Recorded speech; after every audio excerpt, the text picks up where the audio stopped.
You know, when you're in school and they talk about the time of conception, they show you these little, you know, the little sperms and the little cells, and they just show you these cells growing, and then, you know, you're like, oh yeah, and they don't show you the baby. They don't show you the fingers and the little heartbeat and the little eyes and the nose and all the features that are formed, you know, that it's a life. And that's what they need to know ahead of time. And they need to know that it's a life. And I was sitting there, and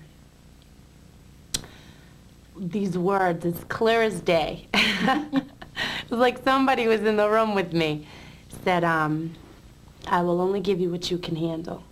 And this warmth, like, just came right over me, and it was almost like I didn't even have to speak or anything. I knew exactly what I was going to do from that point on, and I wasn't going to get an abortion. I realized that the consequences afterwards, mentally, I wouldn't be able to handle it. I ended up bleeding, starting to bleed one day. I was like 4.5 months pregnant. I started to bleed, and oh God, I'm bleeding. You know, it wasn't like, yay. It was like, oh my God. Yeah. So I got, you know, an ambulance came, brought me to the hospital, and the doctor came in and examined me and said that I was going to miscarry. And my God, I mean, I was just so horrified. I was so hurt. I was like, no, you know, this is my baby. This can't be happening. And I felt so guilty because in the back of my mind, I'm like, you brought this upon yourself.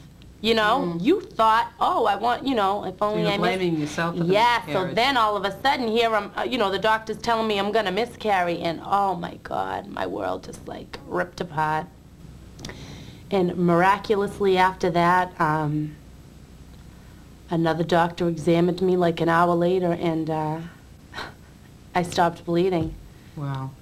And so you almost had a second mini miracle, if you want to call it that. It was a miracle, Yeah. I believe. Definitely was a miracle.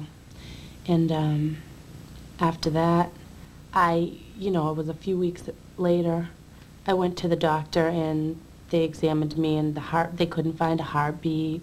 So I was constantly tested throughout this pregnancy, my love for this child, how real and how much I was willing to fight and go through for this child. Right. You see? And I did. I mean, I love her. Lies are the fuel of the abortion movement. In the 1973 Roe v. Wade decision, the Supreme Court ruled, contrary to the Word of God and contrary to the rule of law and contrary to sanity, that unborn children are not persons and are not deserving the protection of our Constitution and laws. Carol Everett, a former abortion clinic manager who supervised the killing of over 35,000 unborn babies, said the #1 question asked by women considering abortion, is it a baby? The uniform answer was, no, it's only a blob of tissue, like a tumor. Is it true that unborn children are not persons? It is a lie.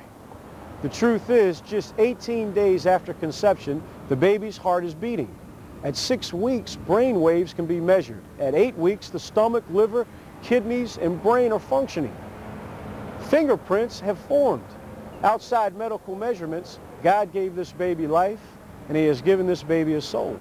The truth is that abortionists in the U.S. Supreme Court shake their puny fists at God and say, we don't want you dictating our lives. In turn, they lie to everyone, promote their lies, with the complicity of the media, showing their contempt for their fellow man. The media, for example, will not show an abortion or an aborted child, for that would show abortion as the cruel, horrific murder that it is.